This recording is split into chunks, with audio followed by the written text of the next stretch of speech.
మీరెప్పుడైనా దేవుడి విగ్రహానికి చెమటలు పట్టడం చూశారా? ఒకవేళ లేదు అనేది మీ సమాధానమైతే తమిళనాడులోని సిక్కల్ సింగార్ వేలన్ దేవాలయానికి వెళ్ళండి. అక్కడి మూలవిరాట్టు విగ్రహం నుంచి నిత్యం చెమట వస్తుంటుందని చెబుతారు. ఇందుకు సంబంధించిన మరిన్ని వివరాలు మీకోసం. రాక్షసరాజైన సురపద్మ అనే అతడు ప్రజలను, మునులను, దేవతలను తీవ్రంగా హింసించేవాడు. అతని ఆగడాలను సహించలేని ప్రజలు శివుడి వద్దకు వెళ్లి మొరపెట్టుకుంటాడు.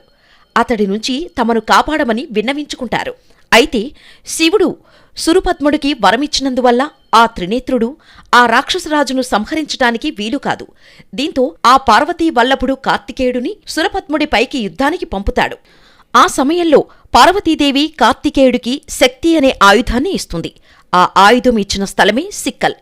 ఈ దేవాలయంలో ప్రధానంగా ఆవరించే ఉత్సవం అక్టోబర్, నవంబర్ మధ్యకాలంలో వస్తుంది. కార్తికేయుడు ఆ రాక్షసరాజుపై విజయం సాధించిన దానికి గుర్తుగా ఈ ఉత్సవాన్ని నిర్వహిస్తారు. ఈ ఉత్సవం మొత్తం 6 రోజుల పాటు జరుగుతుంది.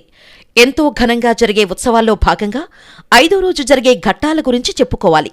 ఈ 5వ రోజున కార్తికేయుడు తన ఆయుధాన్ని తన తల్లి నుంచి పొందాడని చెబుతారు. ఈ ఘటనను గుర్తు చేసుకుంటూ వేలువంగం తిరువిజా పేరుతో ప్రత్యేక ప్రార్థనలు చేస్తారు. ఆ సమయంలో ఇక్కడ విగ్రహానికి చెమటలు పడతాయి.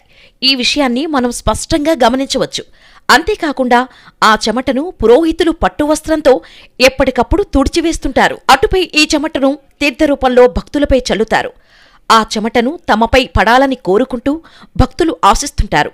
ఆ చెమట ఎవరిపై పడుతుందో వారికి సకల శుభాలు జరుగుతాయని నమ్ముతారు.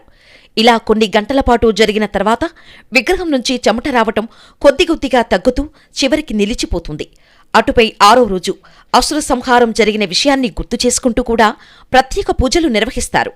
ఈ దేవాలయం తమిళనాడులోని నాగపట్టినం దగ్గర్లోని సిక్కల్ గ్రామంలో ఉంది. ఇది నాగపట్టణం నుంచి పశ్చిమ దిశలో 5 కిలోమీటర్ల దూరంలో ఉంటుంది. ఇక్కడ శత్రు సంహార పూజలు కూడా జరిపిస్తుంటారు.